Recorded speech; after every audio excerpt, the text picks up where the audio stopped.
ఈ మెసేజ్ చూడండి. ఒక వీడియో పెట్టాను కదా! కింద వీడియో లింక్ ఇస్తాను. వాళ్ళ మెసేజ్ వాళ్ళకే నచ్చలేదేమో మళ్ళీ డిలీట్ చేస్తుంటారు. ఒకసారి చూడండి. చూడండి యాదవ అది యాదవ్ గారు మీరు పెట్టిన మెసేజ్‌కి నేను రిప్లై అయితే ఇస్తాను. 10థ్ క్లాస్‌లో చెప్పలేదు ఎందుకంటే మనీ రావు. ఎందుకు చెప్పలేదు అంటే నాకే తెలీదు. ఎందుకంటే నా తలకి ఎక్కువగా మా అమ్మ కేర్ తీసుకునేది. సెకండ్ పాయింట్ యూట్యూబ్‌లో మనీ వస్తాయి కాబట్టి చెప్తుంది కక్కుర్తి మొహందాన.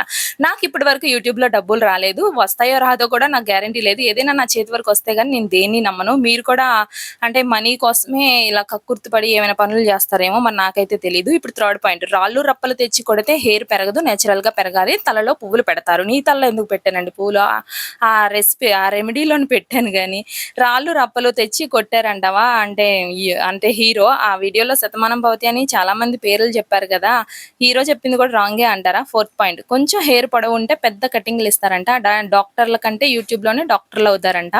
డాక్టర్లు అవ్వడానికి అంటే దీనికి సంబంధం ఏంటో నాకు అసలు అర్థం కాలేదు. ఒక మంచి పని చెప్పేటప్పుడు డాక్టర్లే అవ్వాల్సిన అవసరం లేదు. నేను డాక్టర్ లేకుండానే పుట్టాను. అంటే వాళ్ళందరూ డాక్టర్లే అయ్యారా? మరి డెలివరీ ఎలా చేశారు మా అమ్మకైతే? నేనైతే డాక్టర్ లేకుండానే పుట్టాను. నేను చెప్పేదేంటంటే ఒక మంచి పని చేసేటప్పుడు డాక్టర్ చదవాల్సిన అవసరమే లేదు. వీడియో నచ్చితే లైక్ చేయండి. ఓకే అండి. బాయ్.